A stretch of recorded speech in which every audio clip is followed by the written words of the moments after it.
बच्चों, कैसे हैं आप सभी? आई होप आप सभी बहुत अच्छे से होंगे। तो बच्चों, क्लास की शुरुआत करते हैं। आज का पाठ है हमारा वर्ण विचार यानी फोनोलॉजी। भाषा की वह मूल ध्वनि जिसके और टुकड़े ना किए जा सके वर्ण कहलाती है। भाषा को प्रकट करने के लिए विभिन्न ध्वनियों का प्रयोग किया जाता है। इन ध्वनियों को लिखने के लिए कुछ चिन्ह निर्धारित किए गए हैं। इन ध्वनि चिन्हों को ही वर्ण कहते हैं, जैसे राकेश, र जमा आ जमा क जमा ए जमा श जमा अ। इनमें 6 ध्वनियां हैं। पठ, प जमा अ जमा ठ जमा अ बन जाता है बच्चों पठ, और इसमें ध्वनियां हैं 4। रहा, र जमा अ जमा ह जमा आ बच्चों, इसमें 4 ध्वनियां हैं। है, ह जमा ए, इसमें 2 ध्वनियां हैं। हिंदी वर्णमाला, वर्णों के व्यवस्थित तथा क्रमबद्ध समूह को वर्णमाला कहते हैं। हिंदी भाषा देवनागरी लिपि में लिखी जाती है, जिसमें इन वर्णों को इस प्रकार प्रकट किया गया है, जैसे स्वर अ, आ, ई, उ, ऋ, ए, ऐ, ओ, औ। अयोगवाह, अंग अनुस्वार, अंग अनुनासिक, अह विसर्ग। व्यंजन यानी क वर्ग, क, ख, ग, घ, ड़। च वर्ग, च, छ, ज, झ, अंग। ट वर्ग, ट, ठ, ड, ढ, ण। ये हो गया पंचम व्यंजन। त वर्ग, त, थ, द, ध, न। प वर्ग, प, फ, ब, भ, म। बच्चों, ये पांचों पंचम व्यंजन कहलाते हैं। इसके बाद अंतस्थ व्यंजन य, र, ल, व। ऊष्म व्यंजन श, श, स, ह। संयुक्त व्यंजन क्ष, त्र, ज्ञ, श्र। अन्य व्यंजन ड़ और ढ। आगत ध्वनियां अ, ज, फ। वर्ण के भेद, हिंदी भाषा में वर्णों को 3 भागों में बांटा गया है। पहला है स्वर, दूसरा है व्यंजन, तीसरा है अयोगवाह। स्वर, जिन वर्णों का उच्चारण अन्य ध्वनियों की सहायता के बिना स्वतंत्र रूप से होता है, उन्हें स्वर कहते हैं। स्वरों के उच्चारण में हवा कंठ, जीभ, दांत, ओष्ठ इत्यादि के कारण नहीं रुकती, बल्कि सीधा कंठ से बाहर आती है। हिंदी में स्वरों की संख्या 11 है, जैसे अ, आ, ई, उ, ऋ, ए, ऐ, ओ, औ। स्वरों के भेद, स्वर 3 प्रकार के होते हैं: ह्रस्व स्वर, दीर्घ स्वर और प्लुत्व स्वर। ह्रस्व स्वर, जिन स्वरों के उच्चारण में कम से कम समय लगता है, उन्हें ह्रस्व स्वर कहते हैं। इन्हें मूल स्वर भी कहा जाता है, क्योंकि इनकी उत्पत्ति अन्य स्वरों के बिना ही होती है। इनकी संख्या 4 है: अ, छोटी ई, छोटे उ और ऋ। दीर्घ स्वर, जिन स्वरों के उच्चारण में ह्रस्व स्वरों से 2 गुना समय लगता है, उन्हें दीर्घ स्वर कहते हैं। इनकी संख्या 7 है: आ, ई, उ, ए, ऐ, ओ, औ। प्लुत्व स्वर, जिन स्वरों के उच्चारण में ह्रस्व स्वर से 3 गुना समय लगता है, उन्हें प्लुत्व स्वर कहते हैं। इनका प्रयोग अधिकतर पुकारते समय किया जाता है। इनका चिन्ह ये है, जैसे ओम। स्वरों की मात्राएं प्रत्येक स्वर की मात्रा होती है, जैसे स्वर अ, आ, छोटी ई, बड़ी ई, छोटे उ, बड़े उ, ऋ, ए, ऐ, ओ, औ।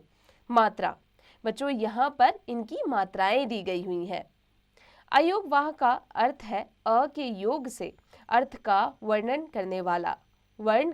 प्रयोग में ऐसे भी वर्ण है जो ना तो स्वर है और ना ही व्यंजन है, परंतु इनका उच्चारण व्यंजनों की तरह स्वरों की सहायता से होता है।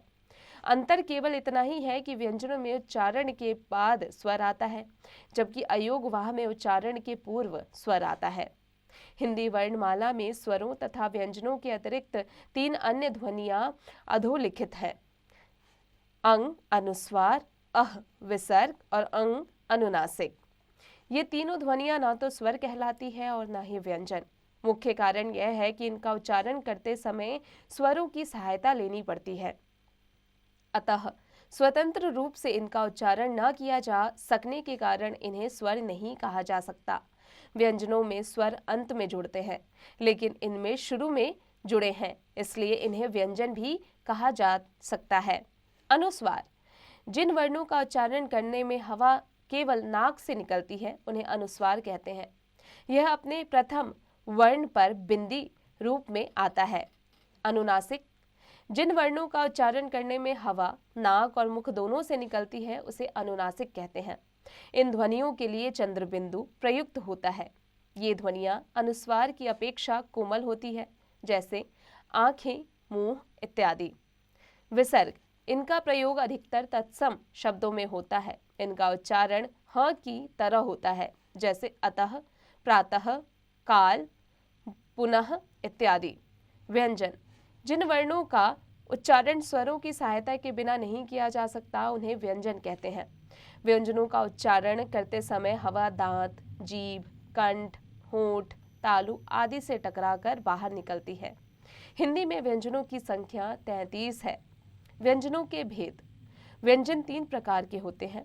पहला स्पर्श व्यंजन, दूसरा अंतस्थ व्यंजन, तीसरा ऊष्म व्यंजन।